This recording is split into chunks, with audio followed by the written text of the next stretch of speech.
Hi, everyone, and welcome to episode 128 of the Tick Bootcamp podcast. The title of today's interview is The Shark Tank, an interview with Emily Strauss. My name is Richard Johannesson. And I'm Matt Sabatello. Matt, the Shark Tank discovered Emily Strauss, and they briefly told her Lyme disease story as part of their episode. But we knew there was much more to the story than had been portrayed on Shark Tank, and we decided to interview Emily so that we could tell the larger story. And we found that it was a really cool story. Her mom, who was a medical professional, reached out to Pamela Weintraub, one of the stars in the Lyme community and the author of Cure Unknown. Which I think one of the most disturbing parts about Emily's Lyme journey is that her mom was a medical professional, and despite that, she still had to seek help from the Lyme community through the author Pamela Weintraub to get proper treatment through a Lyme later doctor. But Matt, the cool part of this story, at least for me, is that this young entrepreneur had a business at the time that she was diagnosed with her illness, and the business changed and was altered as a consequence of her Lyme journey for the better. And as a result of these changes to her business, it became so successful that it was featured on Shark Tank. So Matt, I'd like to introduce to our community, Emily Strauss. Hey, Emily Strauss, and welcome to the podcast. Thank you very much. Well, we're really blessed to have you today. So Emily, can you tell us where you live? I am from Bayside, Queens, currently living in Hoboken, New Jersey. All right, so we have a fellow New Yorker, so we really should send out a trigger alert to all of the folks who are listening to this podcast, because they're now going to hear three New Yorkers butcher the English language while we talk about Lyme disease and ticks. So how long did you live in Bayside, Queens before you moved to Hoboken, New Jersey? About 19 years. And Emily, what are you currently doing for work? I own a company, Mural Painter Inc. We specialize in hand-painted murals and hand-painted signage. And how long have you been the owner of this mural painting company? Actually, since I was 17, so almost going on 12 years now. Now, you've had some interesting twists and turns in this business that you have. I understand that you were on Shark Tank at one point. Yeah, it actually just passed. I was on last season, season 11. We aired on May 1st. And how was that experience on Shark Tank? Oh boy, scary, but awesome. I mean, it's definitely a once in a lifetime experience. It's like gonna stay with me the rest of my life. So let's talk about some of the things that are staying with you for the rest of your life, like your tick disease journey. When did you first start seeing the symptoms of your tick disease? When I was 16, 17 years old. Now, before you started to see the symptoms of your tick disease, what did you know about ticks and Lyme disease? We went over it like in science class in elementary school, and it was just check for ticks, and if you see a rash, take 30 days of antibiotics orally, and that's it. That's all we knew. So you knew all of that from your classes in Bayside, Queens? Yes. That's interesting to hear that you folks in New York City were getting educational information on ticks and Lyme disease, and we in Long Island and most of New York weren't. So that's really cool that you had some information about ticks and Lyme disease. She went over it just once in passing, Okay, so let's talk about what you were doing just before you started to show your symptoms of bleeding. What kinds of things were you working on? What were you dreaming about, and what were you pursuing in your life when you first started to see the symptoms of your tick disease? Well, it sucked because I was like first, quote unquote, finding myself since I was a teenager. I just transferred schools, and the first school wasn't working out. High school just kicked my ass. This one was just a smaller, more private school. But I was the new girl, started in the middle of March. It was awkward, but I made like a really great group of friends, and I joined all these extra activities, and I started, coming into my shell, and I started the company, and it actually exploded. It was just me, a little high schooler, charging barely anything, going door to door, painting, neighborhoods. And it was like a little word to mouth business around Long Island.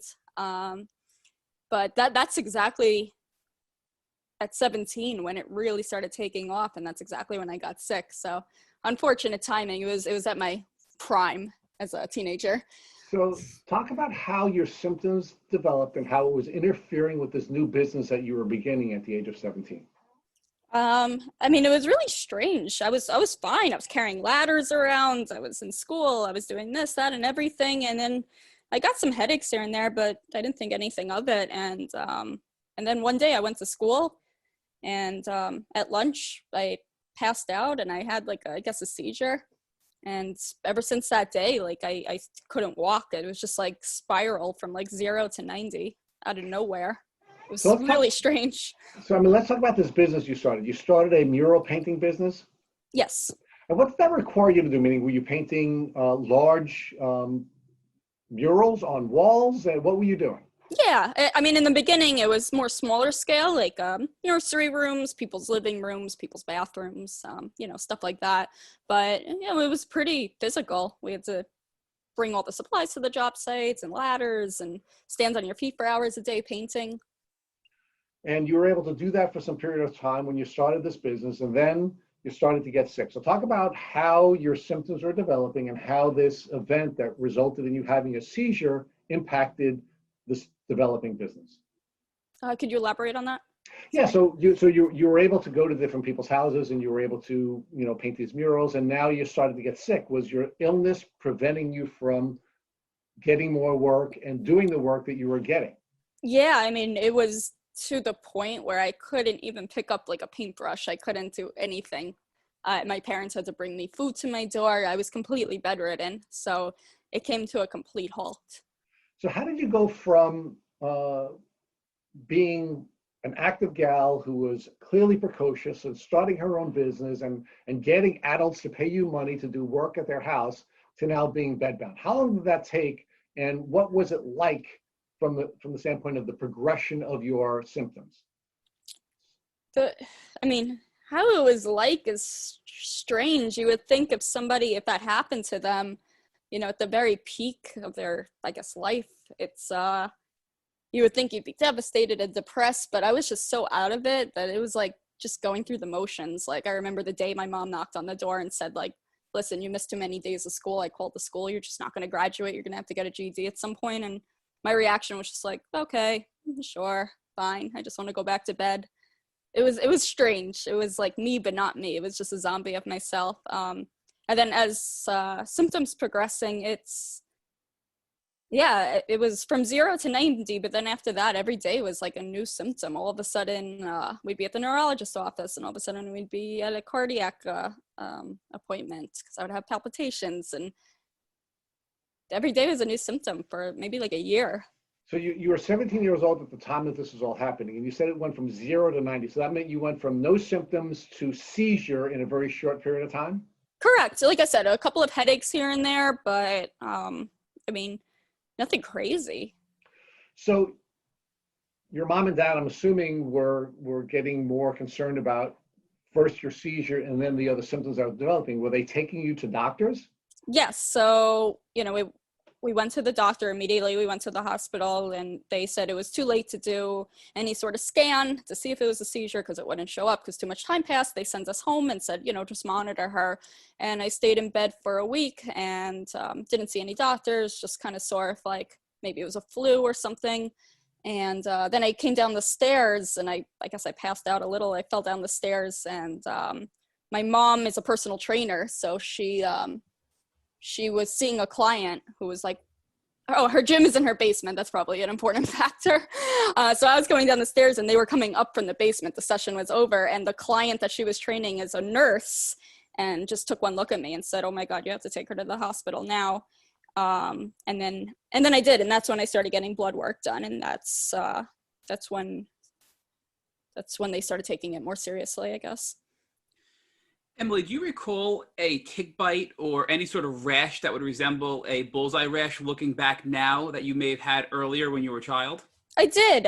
In the 4th grade, I had a bullseye rash. It was round. It was on my knee. It looked exactly like it, but everybody said it was ringworm. We went to the doctor, the school nurse, and we treated it like ringworm, and we never thought anything of it until years later. So because it went from like no symptoms to severe symptoms, they're starting to think that maybe that was Lyme disease, and it just kind of laid in my body and maybe showed like some mild symptoms, and then it came out and manifested into really, really bad symptoms out of nowhere. So Emily, many people that we've interviewed have had some sort of trigger or, traumatic event in their life that has caused their Lyme to take over and make them really sick. So is there something that happened when you were 17, either physically or emotionally, that you think could have caused Lyme to take over and make you get this sick that quick, since you may have gotten bitten when you were much younger from that rash, which you now believe to be a bullseye rash?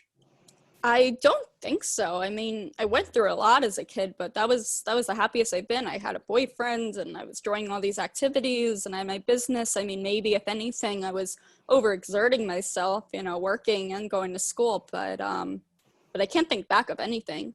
The only thing I could think of is every time I got a vaccine, I would get like the reaction that they say like nobody gets.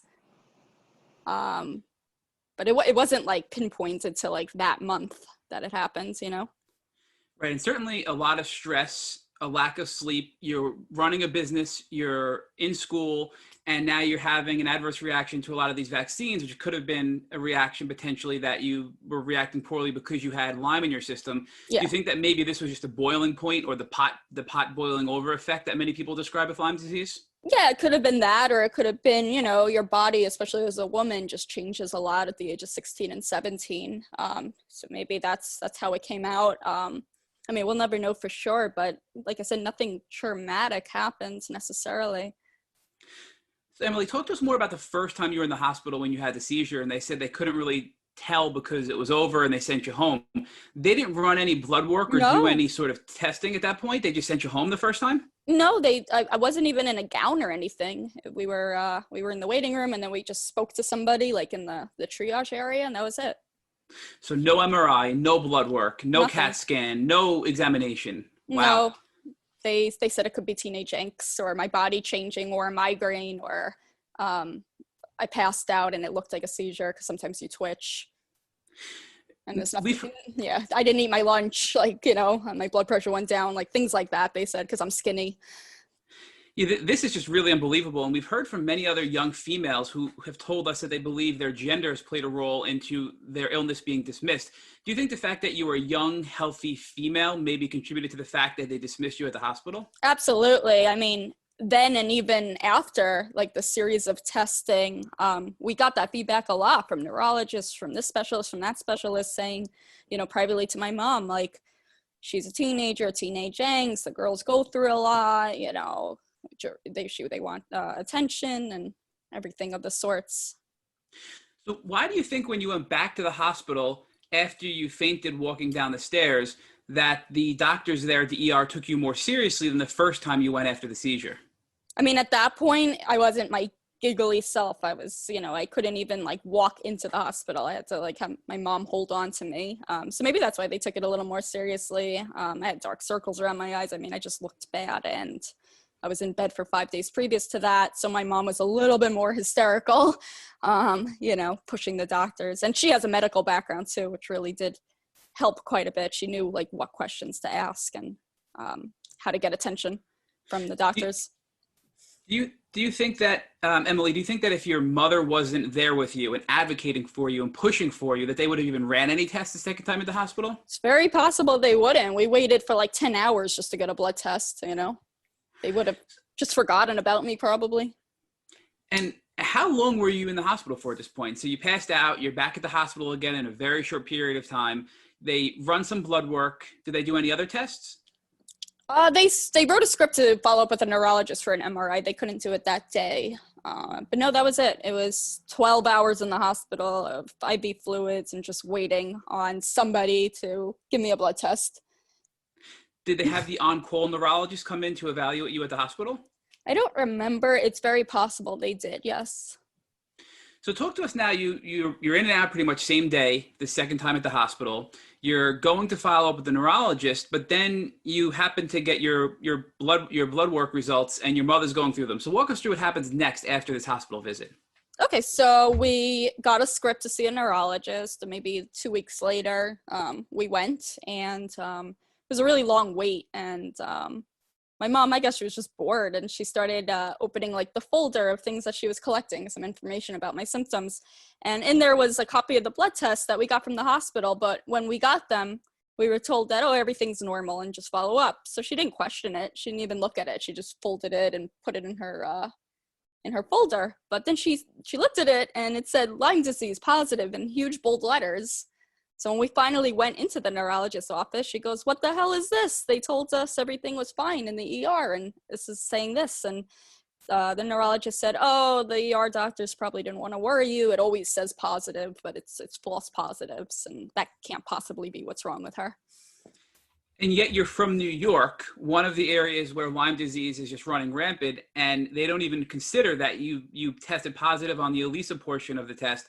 They totally dismiss it and don't even tell you. Your mom had to find out by looking through your blood work. Exactly. And if she never asked for a copy of the blood test, because oftentimes they don't even give it to you, we never, ever would have known.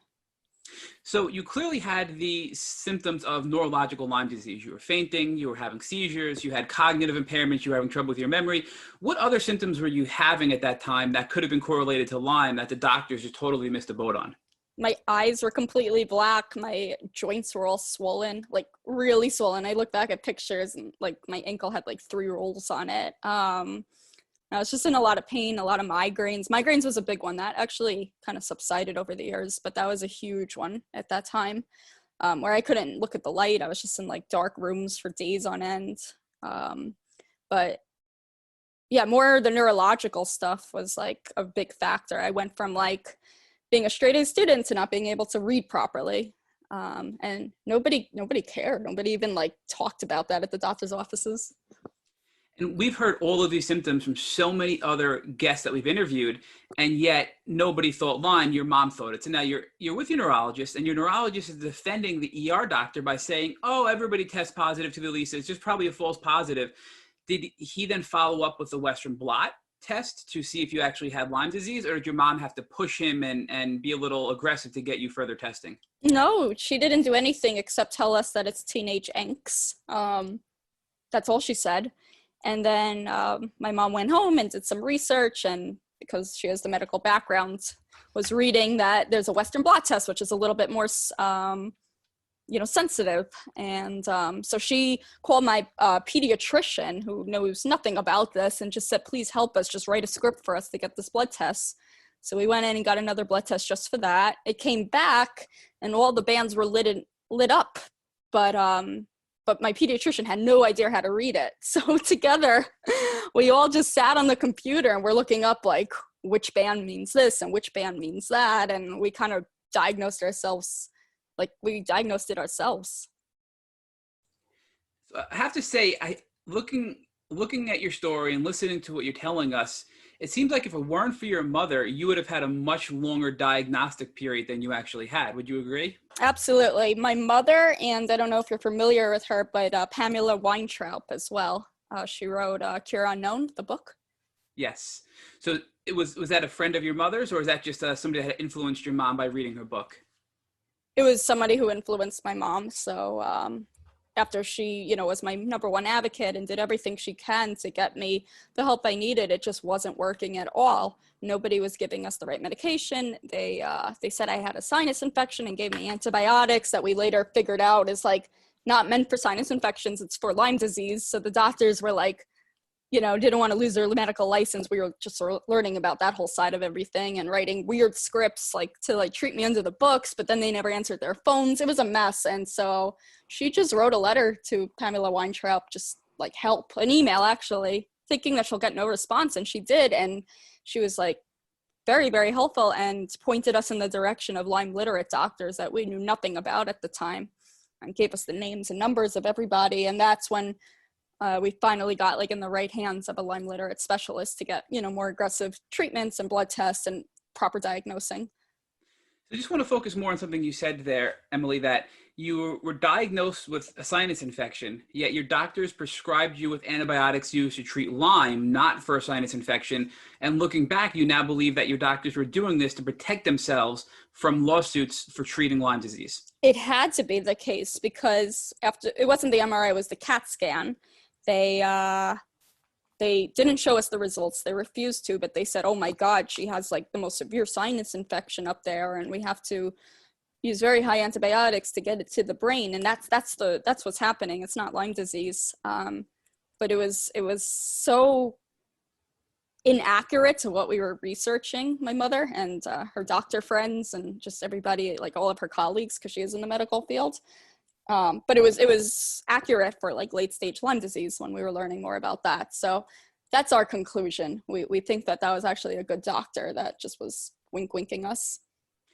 And you're not alone in that. We've had many past podcast guests who have told us they can't even tell us their doctors' names who saved their lives because these doctors wouldn't let them out of fear that people would hear the podcast and then attack them and go after their license.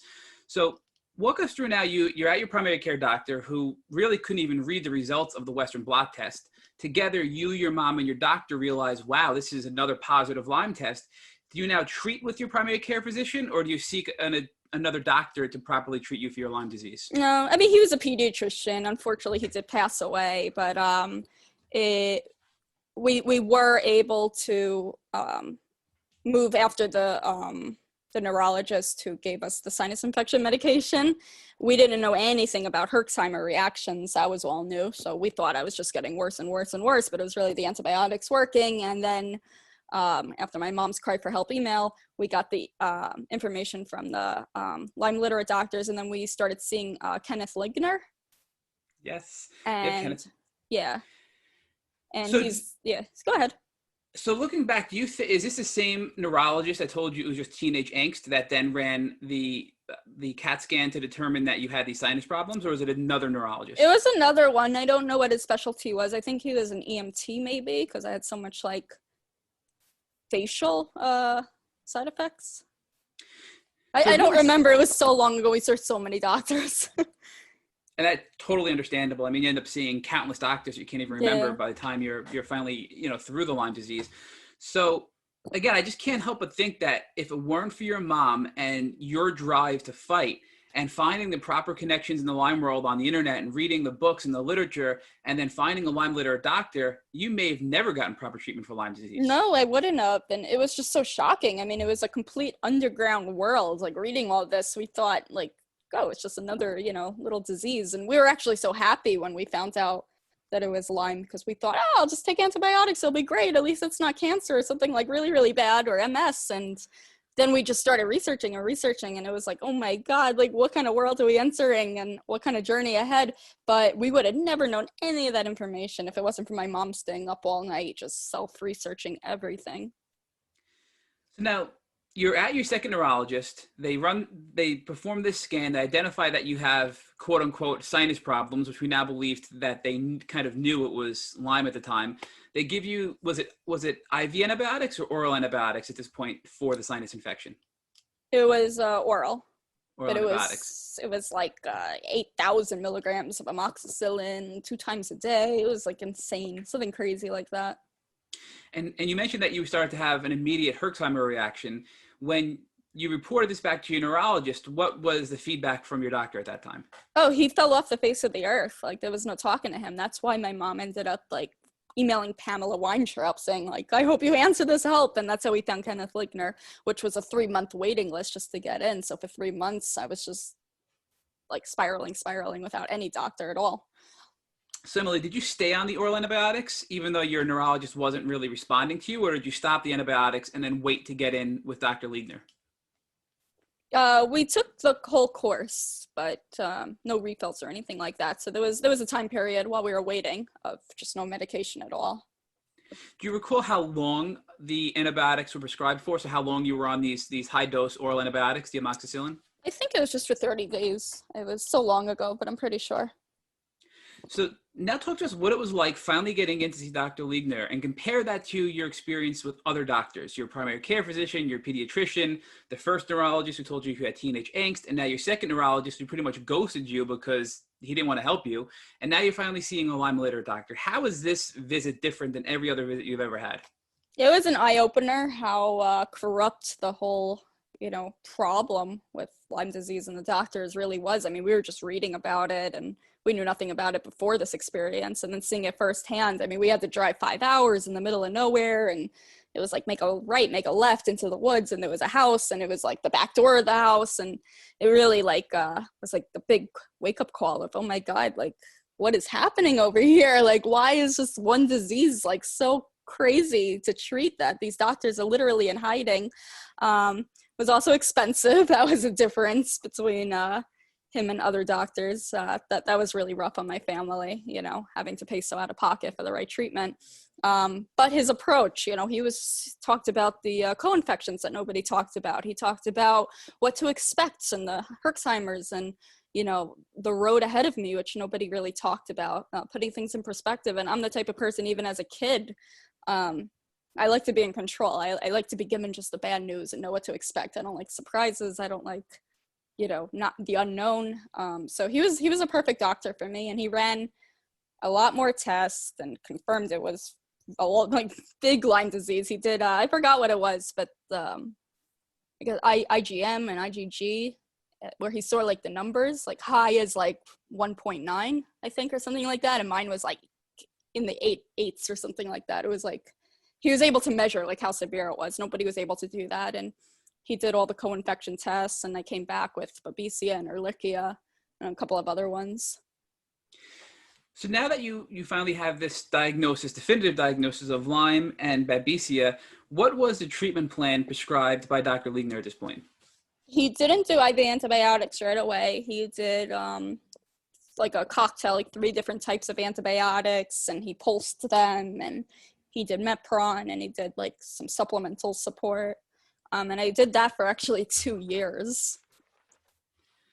So talk to us about your Herxheimer reaction you experienced when on the antibiotics from your second neurologist versus now you're on this cocktail of antibiotics and supplements from your Lyme litter doctor. Did you experience a Herxheimer reaction from this new cocktail of medication? And if so, how was it compared to your first Herxheimer reaction?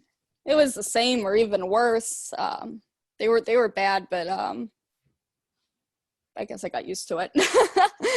So many people do experience Herx reactions when treating Lyme. So what did your Lyme litter doctor prescribe or have you do that actually helped? So you can provide this as a tip to the people that are listening, that they can use these tools and tips to help themselves when they're experiencing a Herxheimer reaction. So she started pulsing. Actually, at first, that wasn't part of the plan. It was just take it every day. But when they saw how much, you know, havoc it caused on my body and how much I was suffering, they started doing like 4 days of the antibiotics and 3 days off, 4 days and 3 days off. And that helped a little bit. It was 10 years ago, so please forgive me if I don't remember like exact details. Were there any detox tools or protocols that you can recall that you were told to do to help with your herxing? Yeah, there was some vitamins and supplemental support that was supposed to help, but again, I don't remember the exact names of them. They were cocktails that were like called like Lyme X and like funny names like that. I really don't remember, and I'm so sorry because I know it would potentially help somebody else. Now walk us through this 2-year window. You're on this cocktail for 2 years. Does the herxing calm down? Do you start to feel better? And at what point is that in this 2-year window? It started to plateau, and at the 2-year mark, you know, I was old enough then. I was like, fast forward, I was already 19. I had, you know, thoughts and opinions of my own. I was an adult, and I told them, you know, like, I'm at a point where I'm not perfect, I'm not cured, but I can live with this. I'm okay, and I don't want to keep pumping toxins in my body. I mean, I don't know what happened to me having antibiotics and all these hardcore medications in me for 2 years. And I didn't want to keep doing it. So I took myself off with their blessing. They said it maybe wouldn't be their choice, but they understand and we'll just keep monitoring it. And I did, and I was okay. I went off medication for about 1.5 years, and I started living a normal life. I started feeling better because I didn't have side effects from all the medication, but, you know, I stayed plateaued. I stayed where I was when I went off the medication, which definitely wasn't 100%. It was maybe like a 40% way of life. And now at this point, were you also continuing your business? And now you're 19, you're out of high school. Are you exploring a college education? Are you building your business? Where are you at with your life at this point when you're 19 and you're stopping your treatment? Yeah, while I was on treatment, I got my GED, and I mean, I was really sick. I remember like commuting to the classes with like house slippers on because my feet were too swollen to wear sneakers, and like like falling asleep on the train there. But I did it. It was like a way of distracting myself. So I was ready to go to college already. I got an acceptance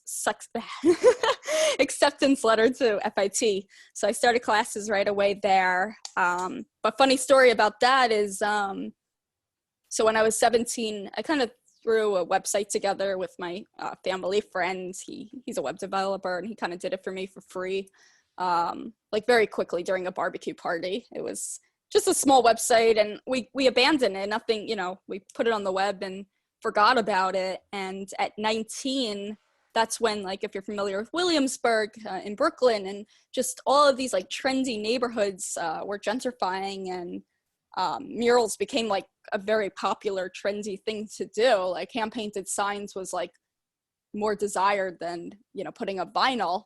And it just paralleled with the timing where I was kind of healthy, and my website just being dormant for 2 years on the web. So Google started recognizing it as like a 2-year-old's business, like a more established business. So when people were searching mural painting, my website came up right away, and my phone started like blowing up. So like fresh out of me, like kind of okay, but not really okay. I was getting calls like crazy. I was in school. And I kind of used it as like a distraction. Like, okay, like maybe if I work really, really hard and do this, and I have something to live for, I could do like a mind over matter thing where I forget about all my symptoms. And it worked. It totally worked until I crashed and burned maybe a year later. So now you're 19, you're in college, you're 40% recovered, so you're still not really perfectly healthy. And now your business is flourishing, and you're going out and creating all these beautiful murals for people out in New York City, which of course had to wreak havoc on your joints and your body, Yeah. knowing the symptoms of Lyme disease, right? Right. I wasn't okay, but it was a mind over matter thing. Adrenaline is a drug, in a sense of what it does to your body. And when I had adrenaline, like I got to get this deadline done, I got to do all these things for that moment of 10 hours, I didn't feel my symptoms until the minute I hit my bed, and then it was just crying.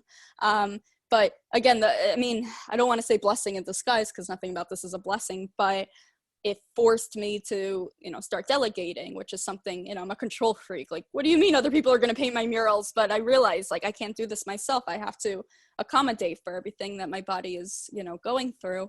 So because I was already in college studying fine art, I met a lot of friends that were talented painters. So I started paying them, to be my assistant, and they would come on the job sites with me and paint. And again, like, I don't know what would happen if I wasn't sick, if that would have happened anyway. But long story short, like, it forced me into being a boss, like, because now I don't paint, and it's not because I'm not physically okay. It's because I'm running an actual company. So that was a stepping stone to take care of myself, but also, like, fast forward, like, create and sculpt a business model. So I think, Emily, this is something about you that despite all of the negative that comes along with Lyme disease, you just focused on one of the positives that came out of your health experience. So we just want to give you a kudos that not many people can focus on the positives when they're going through hell. So that's something you should be proud about in your journey. Thank you. But walk us through now. So here you are, now you're 20, right? You're a year in, you're in college, you're killing it with your business. And you mentioned you had a crash at this point. So what happened with this crash? What additional symptoms started to develop again, and how did you have to change your life to adapt to this crash? It seemed like it was the same symptoms all over again. It was just going back to square one. But what happened was I found, how do I say it? Oh, an integrative health doctor who I started seeing after I went on all these like hardcore medications, because I wanted to put healthy things back in my body. So I started doing the IV vitamin C infusions and the Myers cocktail, and I was on like 17 different vitamins, just trying to get myself, stronger and healthy again, and replenish myself, probiotics and everything like that. And this doctor, that was his specialty. But when I started like deteriorating, he did a test, and it just showed like Lyme disease is like really, really bad. And somehow, I don't know how, and I can't say his name, he was able to order and knew enough about it, the PICC line, and then later on the port, and the visiting nurse, and the IV antibiotics, which is very rare for a doctor who prescribes vitamins. But his background is he was a ER doctor. So I guess somehow I was fortunate enough that he knew enough about it. He wasn't an ignorant doctor. And definitely that is rare, and especially navigating insurance and all the bureaucratic red tape to get a PICC line put in and get IV antibiotics or scheduled. It was scary. And get a home health aid and have that covered by insurance is just a massive undertaking. So yeah, and at 20 years old, we were like, what the hell's happening, and is this necessary? But we trusted him because, I wasn't 100% after the oral antibiotics, and Pamela Weintraut and my mom stayed in touch. They became friends, and she says, if you have any opportunity to do the IV, like, do it. It's a miracle that you'll find a doctor to prescribe it. So we went for it, and it was hell on earth, and it ruined my social life, and it ruined, who I was. I just felt more sick because I had these like tubes, it was more physical. It wasn't as invisible. And it was tough, but actually that was the thing that worked the most. And I would recommend that to anybody, to just bite the bullet and do it. It's intense, invasive, and horrible, but it knocked it out of me to a point where I could live an 80% functioning life. So Emily, you mentioned that you had to sort of become a manager and sub out your painting work because you just couldn't do it anymore at this point. Were you able to stay in college, or did you have to drop out as well because your health deteriorated so much at this point? Somehow I stayed in college for a bit. I told, when I had the PICC line, everybody, what happened? And I had an ace bandage on. I told everybody I broke my arm, but people started getting suspicious after the 6-month mark. And it was really rough. The school would call me and, call my family and say she's just missing too many classes and she's never going to graduate. But I was just trying so hard to do a mind over matter and make myself feel semi-normal. But at the end of the day, I didn't graduate. No, I got an associate's degree. So at the 2-year mark, I had to drop out. I didn't make it to bachelor's. Well, again, I just feel like you're being a little hard on yourself. The fact that you accomplished an associate's degree and a little bit further with a PICC line in, with major herxing, with major neurological symptoms and dealing with Lyme, that is a major accomplishment. So you should be very proud about that. I tried. So now you have this PICC line in. You mentioned now it extended beyond a 6-month window. So talk to us about when you first get the PICC line in and you start getting these heavy duty IV antibiotics. What was that like? Was that an immediate Herxheimer reaction again? Yeah, the first month or so, I couldn't even text on the phone to people. I was just completely gone of a person. But then it actually wasn't too bad. It, of course, to an average person, it would be like hell on earth. I'm comparing it to the worst Herxheimer's. They started becoming a little bit more mild actually over time. I was on the antibiotics for 2 years actually, another year and a half or so. So you went back down to about 20% of your health around this crash, I think you said. So at what point did your health start to pivot and go on the upwards path instead of the backwards path after getting the antibiotics and getting through the herxing? I think it was maybe the year mark it started, and then they kept me on it just an extra half a year, just as a preventative, or see how much I could get even more better, because I was at 70% or so, but I would take it. I'd be like, this is fine, this is enough. But they kept me on another 6 months. And then when I went off, I was about 80%, and I stayed like that. So you ended about when you were 22, and you were about 80% recovered with your health. Correct. And now at this point, this was about, 6 years ago from today? Yeah. About. Were you doing anything else to maintain your health? Were you taking any supplements, any herbs, anything to keep your body healthy and not to experience a relapse at this point? Yeah, I was doing the Myers cocktail still. So that doctor would sell it to us, and we'd freeze it in the refrigerator.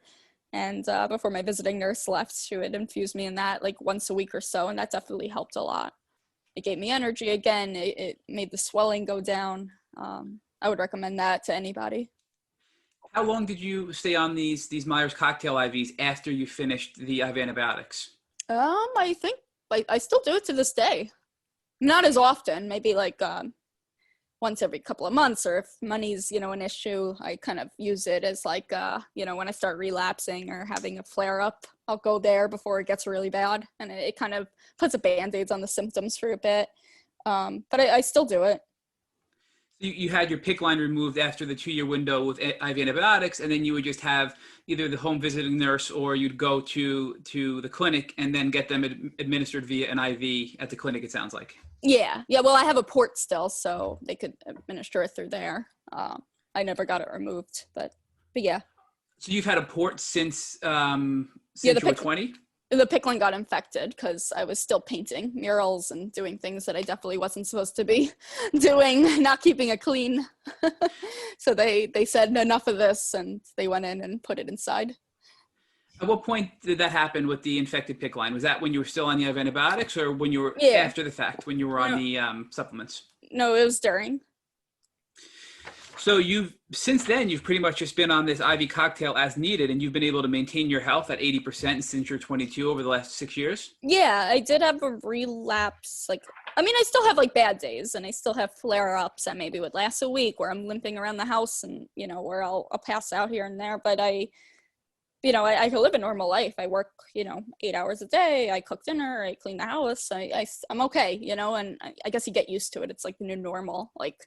Being in pain but functioning is like normal. That's fine to us, but maybe other people it would be sick.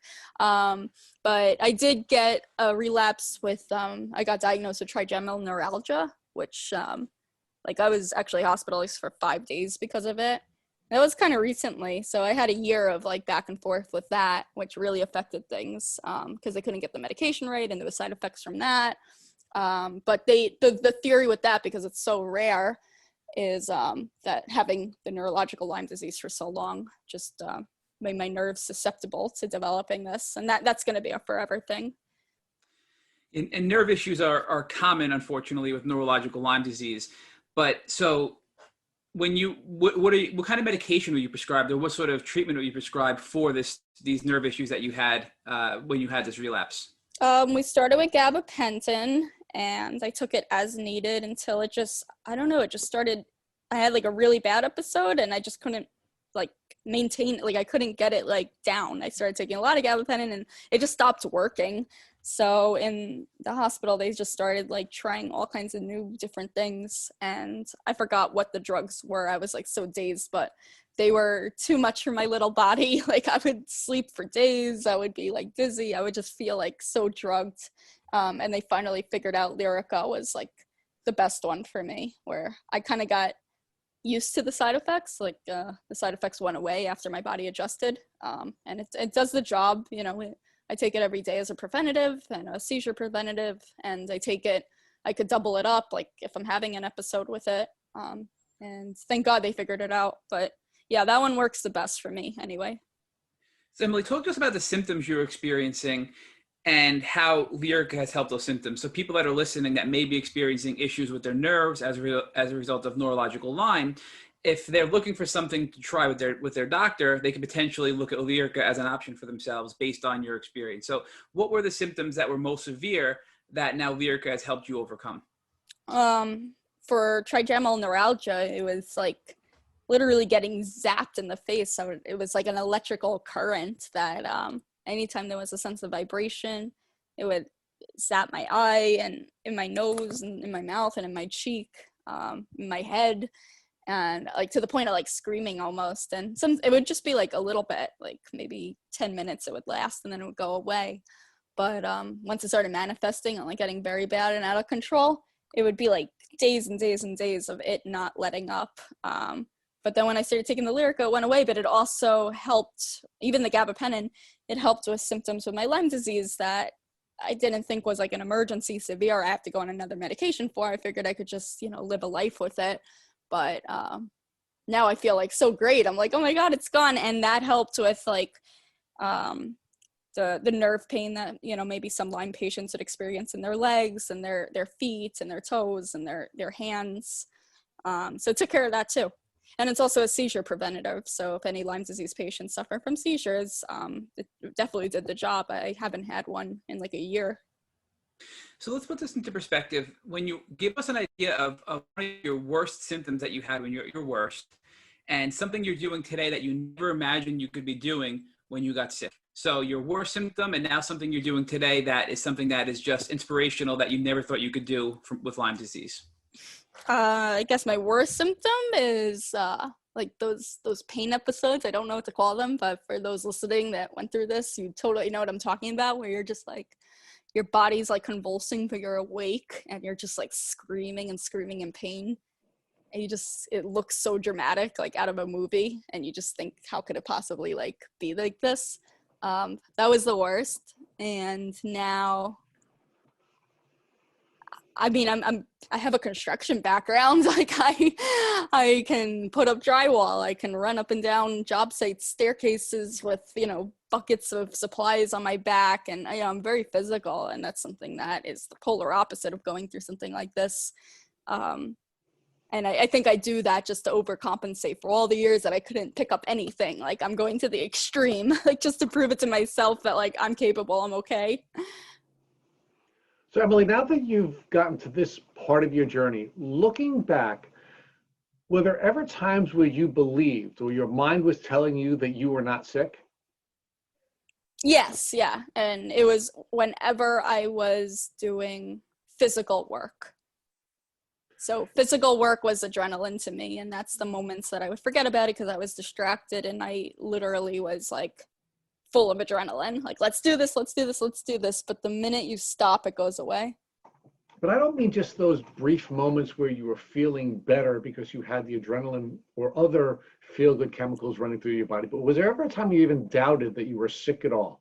No, it's always there. But even to this day, maybe not physical, but I forget I'm sick or I forget it's there. Maybe I had a doubt I was ever that sick when I'm at work. Like, even if I'm not physically working, I'm doing my 8-hour day, Emily this, Emily that, running the phone calls of this, to that, and you forget. But when I get home, still to this day, that 20% that I'm saying, I could live fine, it still affects you, And then I remember, like, oh yeah, like I still have this. Like I'm crashing again. Like that was a hard day at work. My body needs to just watch TV for a couple of hours and be in bed. Now, Emily, when you were on this journey, were there any people, either people who are close to you or people who you were coming in contact with in a professional setting that caused you to doubt whether or not you had Lyme disease? More so as a teenager. But there were very awkward moments where, you'd finally, like, the day would come. I was like, dating guys and stuff, and like I would come up in conversation. I build it up in my head, like, oh my God, like what if they think like, I'm making it up because of all the controversy. And sometimes it would happen. And sometimes I would just go along with it because I didn't want to look like, a complainer, like, yeah, it's nothing. And kind of sort of try to convince myself to fit in, or to keep that social status. Were there any people that were close to you and you had this it seemed like your mother's a very powerful force in your life? Yes. But let's separate your mother's role in this. Were there other people who were people you had intimate relationships with, whether they be teachers or other family members, who caused you to doubt whether or not you had Lyme disease? Doubt it? Yeah. Did anybody engage in any behaviors with you that caused you to doubt in your mind whether or not you had Lyme disease? Doctors, yeah. Doctor, like, still, maybe a new symptom would come and I'd want to just go to a specialist about it. And I was already diagnosed. I was already under treatment. Like, it was already a done deal. And, then they would go back to like, this is why you don't have it. Don't listen to them. And then I'd be like, oh, well, maybe he's right. And then I would realize, no, it's just, this is what's happening with this underground world, as I call it.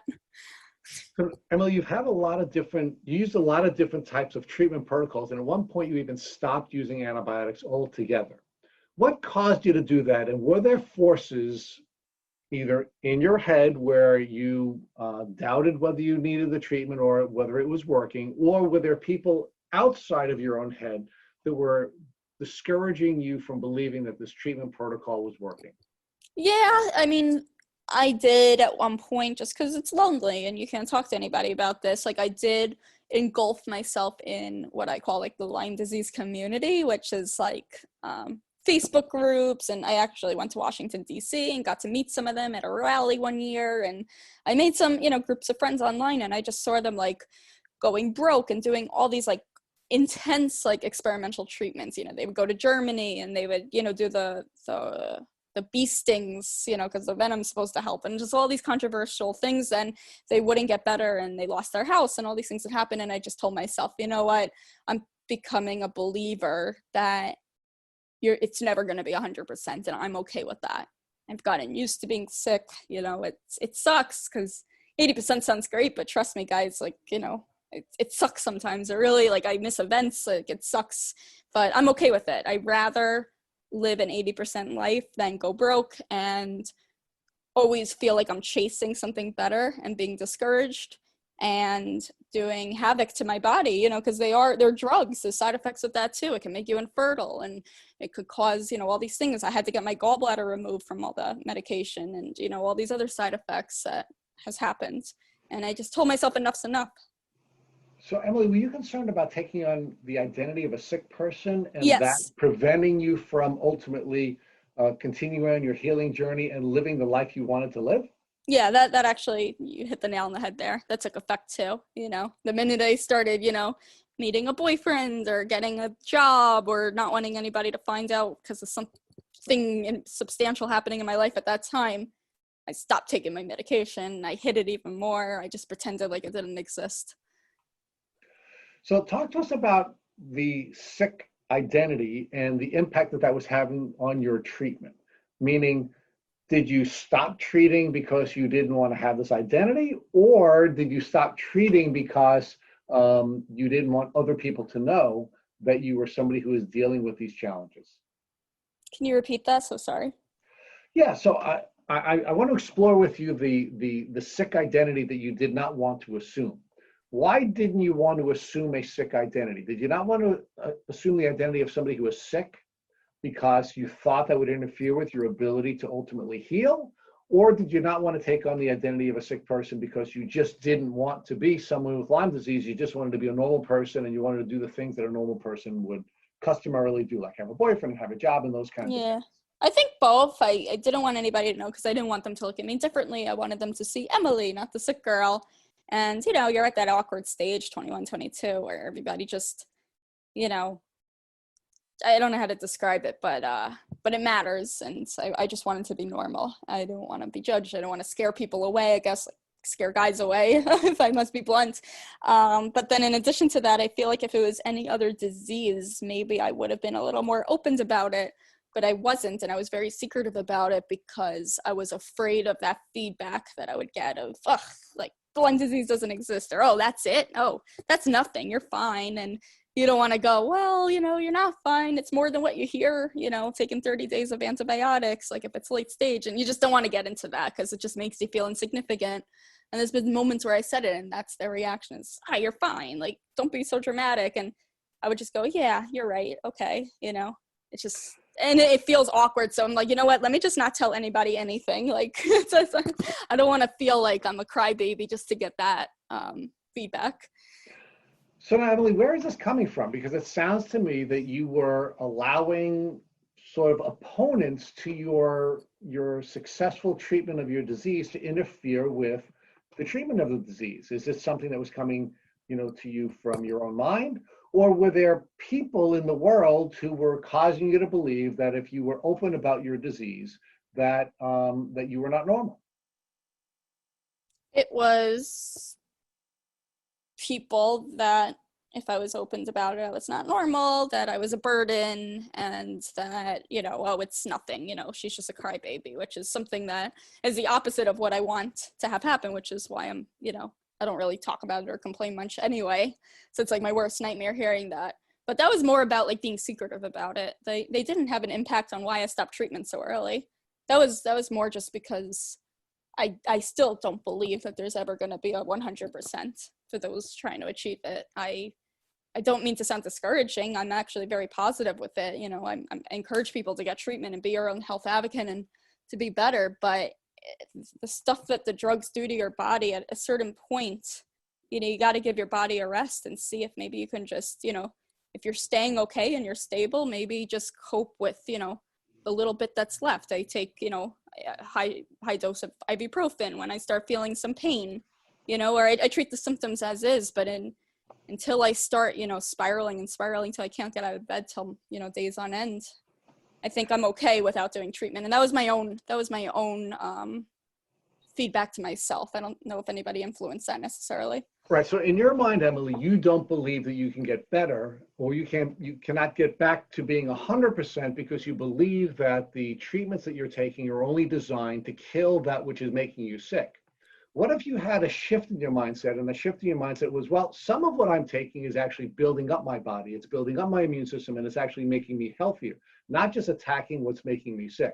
You think that shift in mindset might cause you to believe that you could get better? You could get better than you are now? It could, yeah. And if we lived in a world where, insurance was, on Lyme disease side, for lack of better words, I probably would give it another try, maybe a more safe way to replenish the body as I'm doing treatment. But that's not the case. And because I'm hesitant, I don't want to put myself in a position where I'm eating bread sandwiches again, because that's what was happening.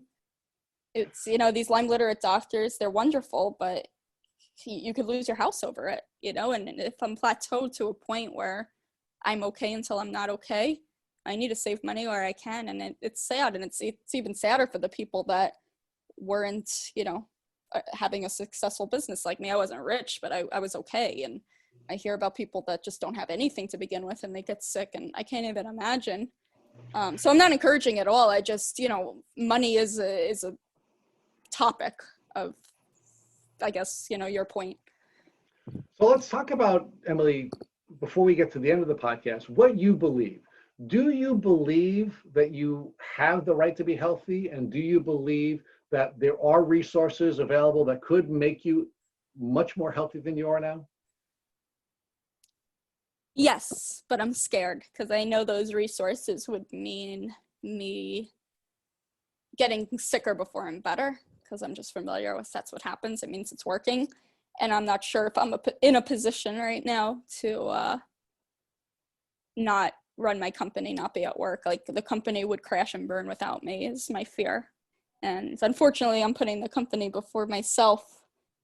But at the same time, I'm growing a life for myself, I met the man of my dreams, and we're trying to buy a house together, and we're doing all these things, and we're going on vacation, and we go on these adventures, and I'm building my company, and we grow every single day even more, and it's my dream to watch it grow. And maybe that's more important to me right now than getting 100%. But I'm not saying to anybody listening, I'm not encouraging that, get to the best of your abilities. And everybody's different. Maybe the medication would get you to 100%. For me, maybe I just get to a point where I plateau, but everybody's different.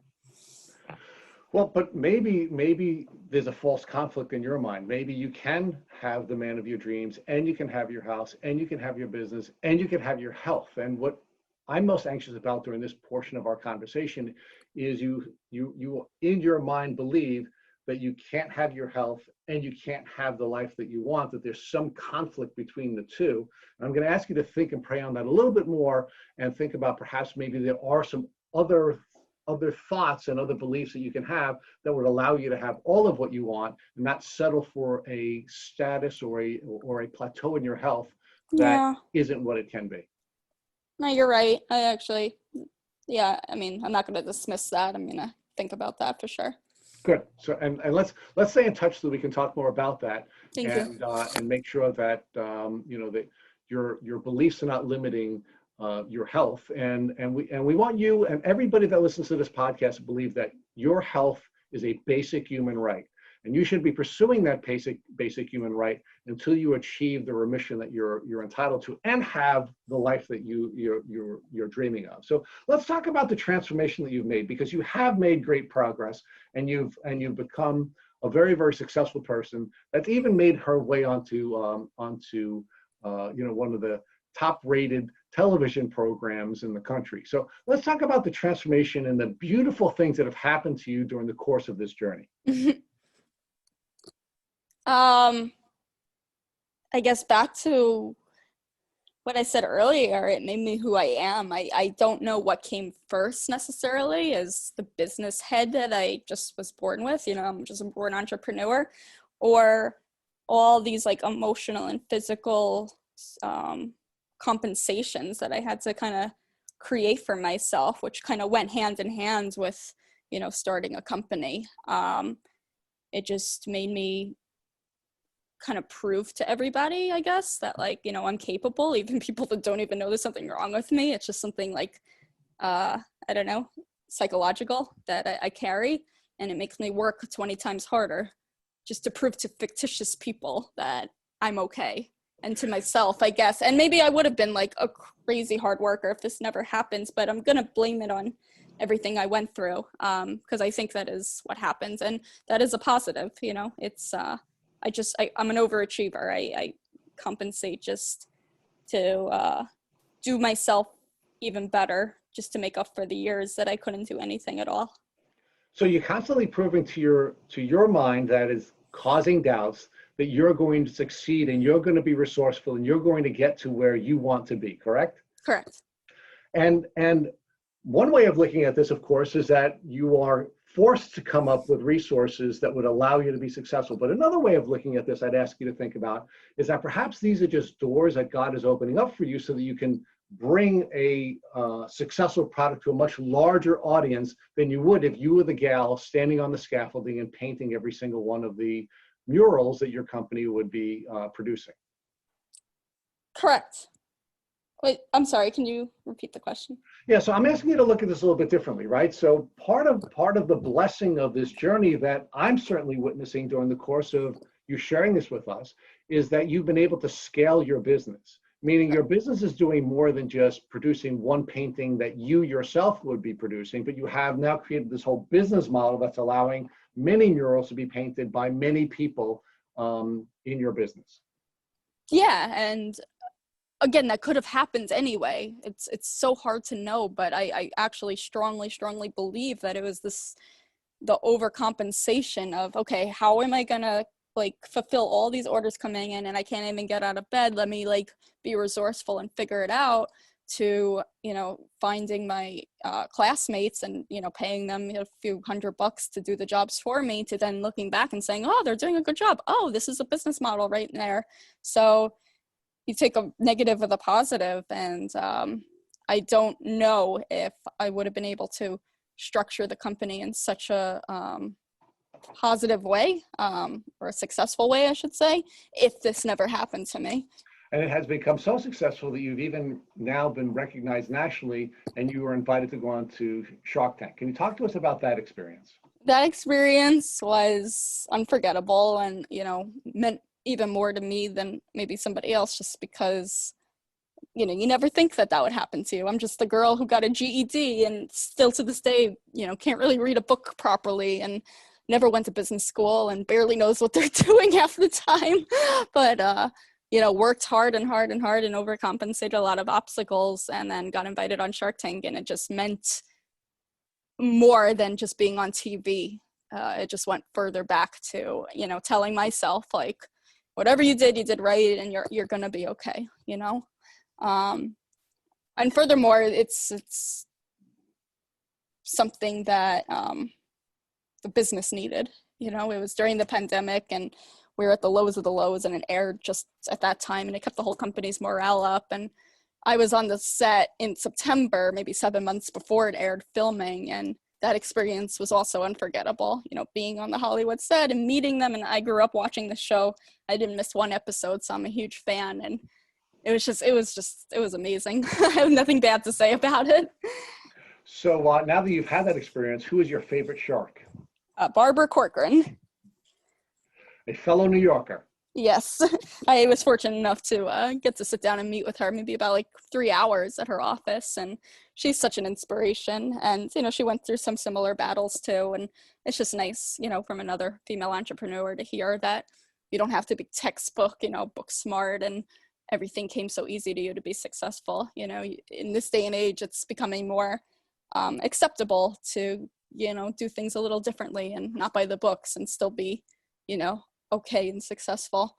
I learned a lot of good things from it. It changed me for sure. And I knew that, because I watched the show so much, I knew that they were going to bring up, my backstory and the Lyme disease and everything. And I don't talk about it to anybody. And I was losing sleep about the day we aired, not to like be on the set and see the sharks in real life, but it was that moment of like saying out loud, I have Lyme disease, and knowing that friends are going to tune in and watch it that have no idea. It was just such a vulnerable thing, and having no idea how the producers were going to edit that and how the sharks are going to react to that. And it just, the minute I said it on the set, I was like shaking in my boots. If you heard my episode, my voice like went 5 octaves higher.